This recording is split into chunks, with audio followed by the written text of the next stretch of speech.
Welcome back for the next chapter of George's Marvellous Medicine. This chapter's called Brown Paint. George turned off the heat under the saucepan. He must leave plenty of time for it to cool down. When all the steam and froth had gone away, he peered into the giant pan to see what colour the great medicine now was. It was a deep and brilliant blue. "It needs more brown in it," George said. "It simply must be brown or Grandma will get suspicious." George ran outside and dashed into his father's tool shed where all the paints were kept.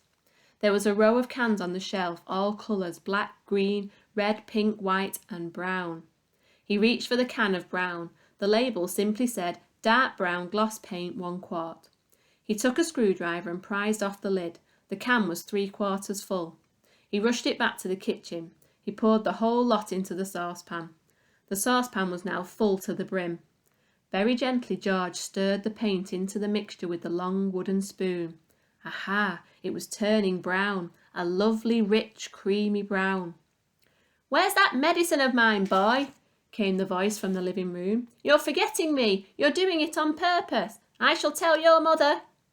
"I'm not forgetting you, Grandma," George said back. "I'm thinking of you all the time. But there's still 10 minutes to go."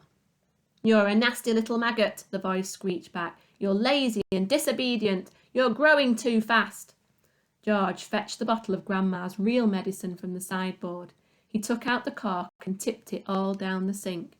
Then he filled the bottle with his very own magic mixture by dipping a small jug into the saucepan and using it as a pourer. Then he replaced the lid. Had it cooled down enough yet? Not quite. He held the bottle under the cold tap for a couple of minutes. The label came off in the wet, but that didn't matter. He dried the bottle with a dishcloth. All was now ready. This was it. The great moment had arrived. "Medicine time, Grandma," he called out. "I should hope so too," came the grumpy reply. The silver tablespoon in which the medicine was always given lay ready on the kitchen sideboard. George picked it up. Holding the spoon in one hand and the bottle in the other, he advanced into the living room. We'll start the next chapter because I want to find out what's happening as well. This chapter's called Grandma Gets the Medicine. Grandma sat hunched in her chair by the window. The wicked little eyes followed George closely as he crossed the room towards her. "You're late," she snapped. "I don't think I am, Grandma." "Don't interrupt me in the middle of a sentence," she shouted. "But you'd finished your sentence, Grandma." "There you go again," she said. "Always interrupting and arguing. You really are a tiresome little boy. What's the time?" "It's exactly 11 o'clock, Grandma." "You're lying as usual. Stop talking so much. Give me my medicine. Shake the bottle first. Pour it on the spoon and make sure it's a whole spoonful." "Are you going to gulp it down in one go?" George said. "Or do you want to sip it?" "What I do is none of your business," the old woman said. "Just fill the spoon." As George removed the cork and began very slowly to pour the thick brown stuff onto the spoon, he couldn't help but thinking back on all the mad and marvellous things that had gone into creating this crazy stuff. The shaving foam, the hair remover, the dandruff cure, the washing powder, the flea powder, the shoe polish, the black pepper, the horseradish sauce, and all the rest of it, not to mention the animal pills and powders and liquids, and the brown paint. "Open your mouth wide, Grandma," he said, "and I'll pop it in." The old hag opened her small wrinkled mouth, showing disgusting pale brown teeth. "Here we go," George cried out. "Swallow it down." He pushed the spoon well into her mouth and tipped the mixture down her throat. Then he stepped back to watch the result. It was worth watching. Grandma yelled, "Owie!" and her whole body shot up, whoosh, into the air. It was exactly as though someone had pushed an electric wire through the underneath of her chair and switched on the current. Up she went like a jack-in-a-box, and she didn't come down. She stayed there, suspended in mid-air, about 2 feet up, still in a sitting position, but right rigid, frozen, quivering, her eyes bulging and her hair standing up on end. "Is something wrong, Grandma?" George asked her politely. "Are you all right?" Suspended up there in space, the old girl was beyond speaking. The shock that George's marvellous mixture had given her must have been tremendous. You'd have thought she'd swallowed a red-hot poker the way she took off from that chair. Then she came down again with a plop, back into her seat. "Call the fire brigade," she shouted suddenly. "My stomach's on fire." "It's just the medicine, Grandma," George said. "It's good strong stuff." "Fire!" the old woman yelled. "Fire in the basement! Get a bucket! Man the hoses! Do something quick!" "Cool it, Grandma," George said. But he got a bit of a shock when he saw smoke coming out of her mouth and nose. Clouds of black smoke were coming out and billowing round the room.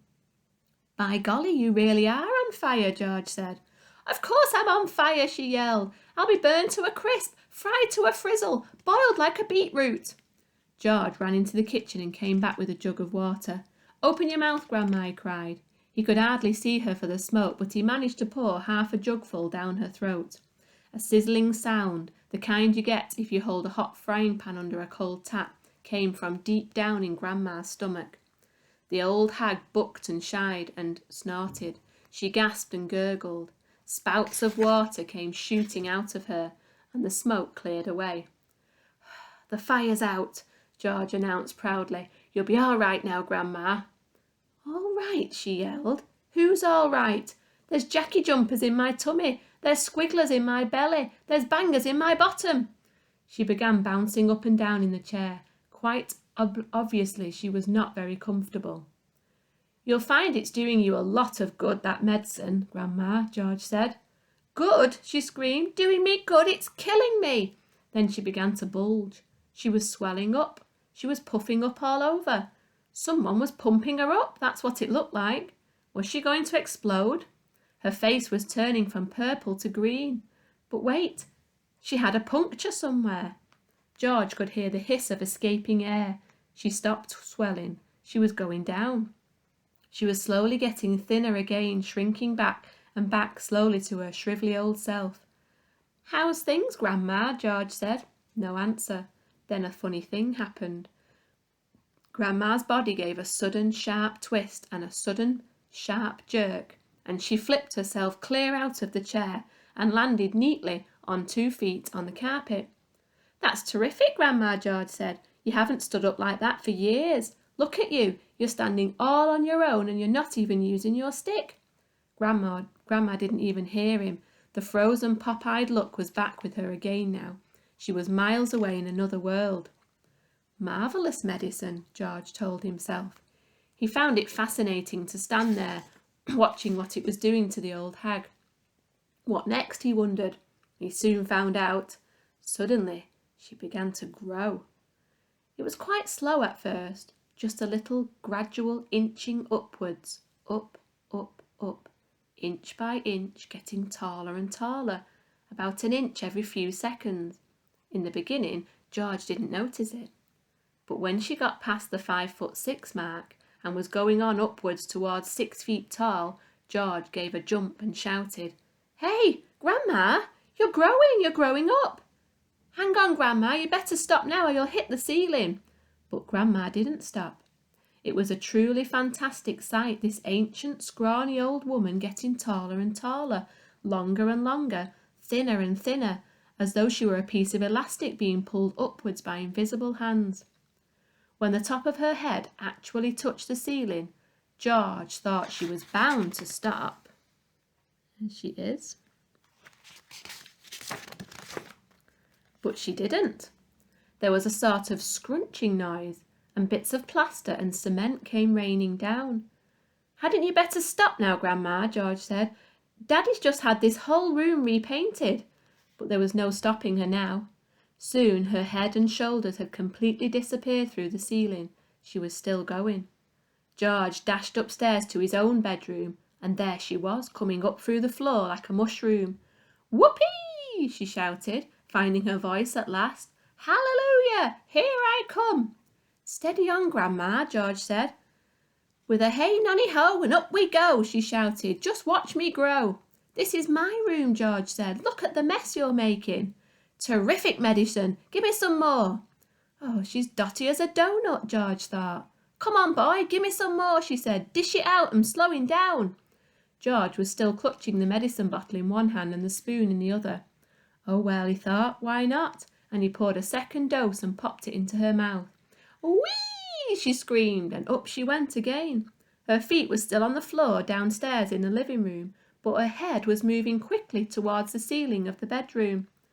"I'm on my way now, boy," she called down to George. "Just watch me go." "That's the attic above you, Grandma," George said. "I'd keep out of there if I were you. It's full of bugs and bogies." Crash! The old girl's head went through the ceiling, as though it was butter. George stood in his bedroom gazing at the shambles. There was a big hole in the floor and another in the ceiling, and sticking up like a post between the two was the middle part of Grandma. Her legs were in the room below and her head was in the attic. "I'm still going," came the old screechy voice from up above. "Give me another dose, my boy, and let's go through the roof." "No, Grandma, no," George called back. "You're busting up the whole house." "To heck with a house," she shouted. "I want some fresh air. I haven't been outside for 20 years. "By golly, she is going through the roof," George told himself. He ran downstairs and rushed out of the back door into the yard. It would be simply awful, he thought, if she bashed up the roof as well. His father would be furious, and he, George, would get the blame. He had made the medicine. He had given her too much. "Don't come through the roof, please, Grandma. Please don't." Join me next time to find out what happens to Grandma.